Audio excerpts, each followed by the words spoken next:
ابو لہب، ابو جہل، ایک علاقہ، ایک محلہ، ایک بستی، ایک زبان، لیکن دین ایک نہیں ہے۔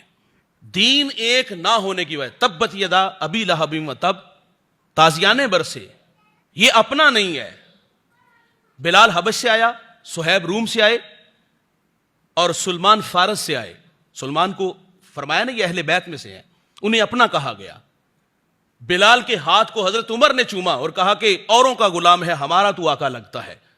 اور دین ایک ہونے کی وجہ سے یہ اپنے ہیں اور وہ اپنے نہیں ہے۔ ہماری شناخت، ہماری پہچان الگ ہے۔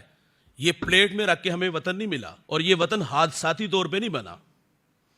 بھائی جان، لوگوں نے کسی نظریے کے لیے اپنی جانیں دی تھی، اپنے گھر بار چھوڑے تھے، اپنی 4 فطری محبتیں، وطن، مال، اولاد اور جان، یہ فطری محبتیں بھائی چھوڑنا مشکل ہے، آسان نہیں ہے۔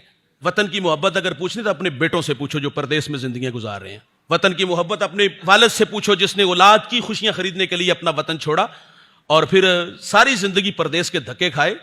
وطن چھوڑنا آسان نہیں تھا بھائی، وہاں ان کی زمینیں اپنی، وہاں کاروبار اپنے، لیکن وطن کو چھوڑنے کا مقصد فقط یہ تھا کہ ہم اس کو اسلام کی ایک تجربہ گاہ بنائیں گے، وہاں اللہ کا قانون چلے گا۔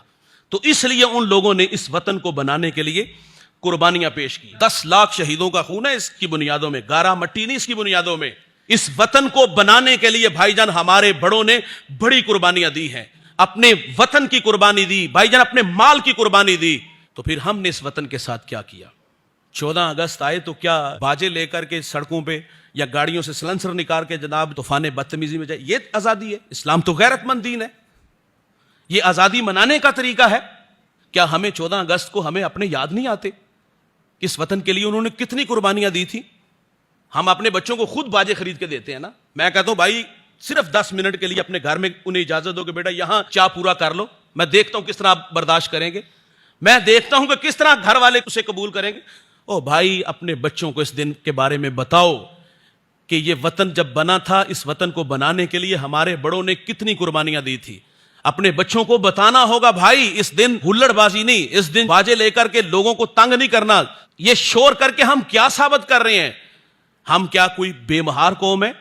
نبی رحمت صلی اللہ علیہ وسلم نے مکہ کو فتح کیا نا، چاشت کے 2 رکعت نہیں، اس دن 8 رکعت نفل پڑھے، شکرانے کے پڑھے۔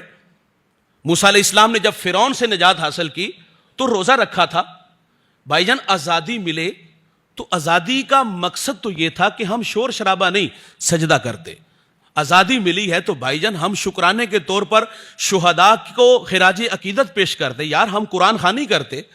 لیکن اس دن کو ہم نے جس طرح گزارا اور جو طوفان بدتمیزی ہوتی ہے، ہمارے بچے سڑکوں پہ اور گلی محلوں میں جتنا شور مچاتے ہیں، یہ اسلام نہیں، اور یہ ان کی قربانیوں کا صلہ نہیں ہے بھائی، بلکہ اس دن کا تقاضا یہ ہے کہ 14 اگست کو ہم شہداء کے لیے قرآن خوانی کریں، ہم نوافل پڑھیں، ہم ان کی روح کو خراج عقیدت پیش کریں اور تجدید عہد کریں، اس دن ان کی روحوں سے وعدہ کریں۔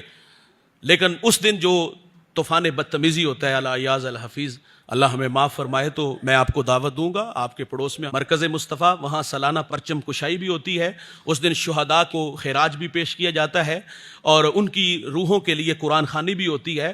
یہ وطن کیسے بنا، وہاں یہ ساری باتیں سیکھنے کے لیے، سکھانے کے لیے ہمیں ملیں گی۔ اللہ تعالیٰ سے دعا ہے کہ اللہ ہمیں اس وطن سے بے پناہ محبت کی توفیق عطا فرمائے۔